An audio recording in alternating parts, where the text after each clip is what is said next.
In 1324, a caravan of unimaginable size emerged from the Sahara Desert, marching towards Cairo. It was a moving city of people and animals. At its head was a king whose name the world would never forget. He led a procession carrying a substance that would upend economies, pure gold. This was Mansa Musa, ruler of the Mali Empire. And his wealth was so vast. It remains, by some estimates, the greatest fortune ever amassed. But who was this king? To understand his story, we must travel to 14th century West Africa, to the heart of the powerful Mali Empire. The empire controlled territory larger than Western Europe. It was prosperous, well organized, and sat atop the world's most lucrative resources. Mali's true treasure lay beneath the earth. The gold mines of Bambilk and Wangara produced, by some accounts, more than half of the old world's supply. Mansa Musa, whose name means King Moses, ascended to the throne around 1312. But the story of how he got there is itself remarkable. According to the historian Al-Umari, Musa's predecessor was not overthrown or killed. He simply vanished into the Atlantic Ocean. This ruler, Mansa Abu Bakr II, was said to be determined to explore the limits of the ocean. He equipped 200 ships and sailed off, never to return. When a single ship returned, its captain told of a great current that swept the other vessels away. Undeterred, Abu Bakr is said to have equipped a larger fleet of 2,000 ships and led it himself, leaving Musa as regent. With Abu Bakr II gone, Musa became the undisputed Mansa. He inherited an empire of immense wealth, and he was a devout Muslim. For any pious Muslim ruler of means, one duty stood above many others: the Hajj, the pilgrimage to the holy city of Mecca. In 1324, Mansa Musa decided to fulfill this sacred obligation. But he would not go as a humble pilgrim. He would go as the king of Mali. The preparations were staggering. Chroniclers report a procession of 60,000 men, including a personal retinue of 12,000, all dressed in fine silks. His heralds carried golden staffs. And behind them came the camels, 80 to 100 of them, each reportedly carrying up to 300 pounds of pure gold dust. This was not just a pilgrimage, it was a statement. A demonstration of Mali's power and wealth to a world that barely knew it existed.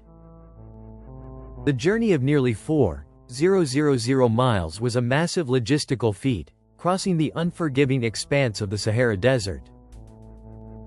Wherever the caravan stopped, Musa's generosity was boundless.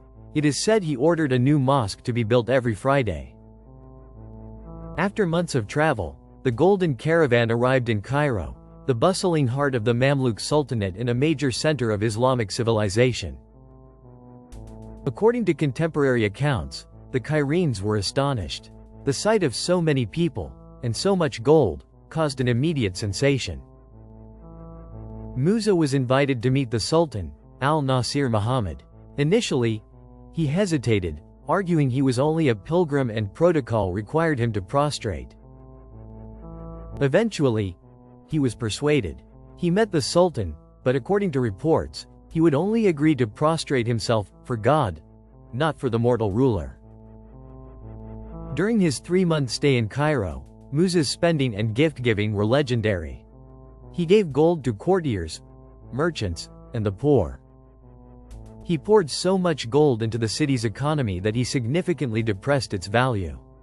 The price of gold plummeted, an effect that would be felt for years. According to the chronicler Al-Umari, writing over a decade later, the price of gold in Cairo had still not fully recovered. This single act of generosity, or perhaps naivete, disrupted the gold market across the major trade centers of the Middle East for over a decade. From Cairo, Musa continued his journey to the holy cities of Mecca and Medina, where he fulfilled the rituals of the Hajj. His piety and generosity continued. He spent lavishly, purchasing supplies and giving alms to other pilgrims and the residents of the holy cities. But on the journey home, a problem emerged. Mansa Musa, the richest man on earth, was running out of money. He had given away so much gold that he had to borrow from Cairo's merchants to finance his caravan's return to Mali. He reportedly paid back the loans at an exorbitant rate of interest, a move that helped restore some value to the gold he had devalued. Mansa Musa returned to Mali with new ideas, and he brought scholars and architects with him. His pilgrimage was over, but his true legacy was just beginning. The stories of his wealth spread far and wide. The Mali Empire's profile, particularly in Europe, was raised to an unprecedented level. This is most famously depicted in the 1375 Catalan Atlas, one of the most important maps of the medieval period. It shows Mansa Musa, seated on a throne, wearing a golden crown, and offering a nugget of gold to a trader. West Africa was now the land of gold. But Musa's vision went beyond wealth. He wanted to transform his empire into a center of learning and faith. He recruited talent from across the Islamic world, including an Andalusian poet and architect named Abu Ishaq as-Sahili. As-Sahili was commissioned to build new mosques and madrasas. His work, which introduced new techniques like burnt brick, became highly influential in the region's architectural style. The most famous of these projects was in the legendary city of Timbuktu, which became a key center under his rule. He commissioned the Great Djingaribir Mosque, a masterpiece of Sudano-Sahelian architecture that still stands today. He also expanded the Sankore University, transforming it into a world-class center for Islamic studies. Students and scholars from across Africa and the Middle East flocked to Timbuktu to study law, medicine, astronomy, and theology.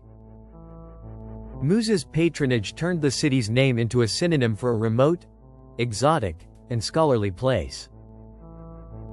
He had used his immense wealth not just for personal luxury, but to build a lasting cultural and intellectual legacy for his empire. Mansa Musa ruled for about 25 years, dying around 1337. He left behind an empire at the peak of its power and influence. His successors, however, struggled to manage the vast empire. Internal conflicts and the rise of rival states began to weaken Mali. Over the following century, the Great Songhai Empire would rise to eclipse Mali, and Timbuktu would change hands. But the legend of Mansa Musa endured. His story was told and retold, a testament to a time when a West African king held the world's greatest fortune. So, how rich was he? It's almost impossible to calculate in modern terms. His wealth was based on gold, a resource whose trade he largely controlled. Estimates have placed his fortune in the range of $400 billion to numbers so high they are meaningless. He was, simply, richer than rich. His story challenges perceptions. It places a sub-Saharan African empire at the very center of medieval global economics and culture. He was not just a man who had gold, he was a king who knew what to do with it. He built institutions, fostered learning, and spread his faith. His pilgrimage was a moment that briefly pulled back the curtain on the immense power and sophistication of medieval West Africa.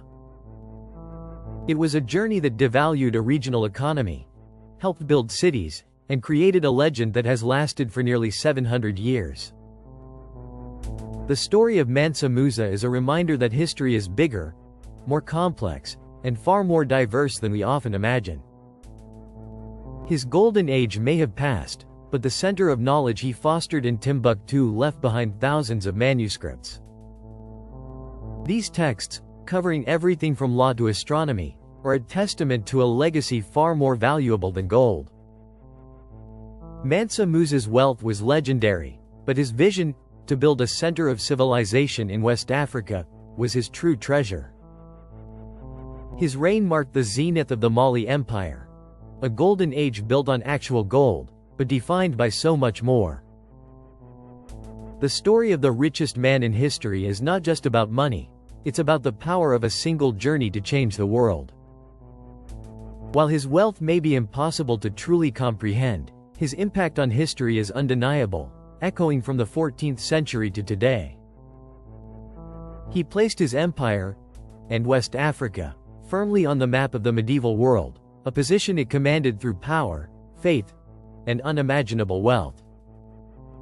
But the fall of great empires is often as dramatic as their rise. The decline of Mali gave way to new powers and new legends. The story of West Africa's Age of Empires is filled with incredible figures and pivotal moments that shaped our world. To explore more tales from global history, make sure you subscribe to World History Tales and click the bell icon to stay notified.